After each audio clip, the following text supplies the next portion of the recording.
రే ఈరోజు ఆదివారం రా, కాస్త మటన్ కర్రీ చేసుకొని తింటాను రా. ఏంటి మటన్ కర్రీ చేసుకొని తింటావా? నన్ను మీ ఇంట్లోకి తీసుకొని వచ్చి నెల పైన అవుతుంది. అసలే ఈ రోజు రేపు అన్నట్టున్నాను నేను. ఇప్పుడు నువ్వు బగారా రైస్ మటన్ కర్రీ చేసుకొని తిన్నావు అనుకో, నేను ఈ రోజే అయిపోతా. అదే మీ అమ్మ పప్పు అన్నం వండిందనుకో 2 రోజులు వస్తాను. ఆలోచించుకోరా మామ, మటన్ కర్రీ తింటావా లేదంటే మీ అమ్మ బజార్లో కుక్కని తన్నినట్టు చీపురు కట్ట తీసుకొని తంతుందిరా? చెప్పు. మరి బాబు అంత పని చేయకరా, నాకు రోటీ చట్నీ బెటర్ రా. నువ్వు ఇప్పుడు ఫుల్ బిజీలో ఉన్నావు. నువ్వు ఫ్రీ అయ్యాక మటన్ కర్రీ కాదు మండి బిర్యానీ చేసుకొని తింటాను రా, సరేనా?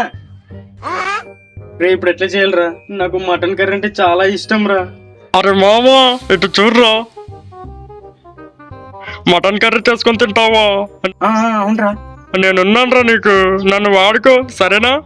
రే నువ్వు దుబ్బేరా, నాకు ఈడున్నాడు, ఈడు కాపాడుతు నన్ను, నా ఆకలిని తీరుస్తాడ్రా వీడు. పదరమ్మ నువ్వు. రారా మామ, నన్ను వెలిగించి నీ ఆకలిని తీర్చుకో. సరే.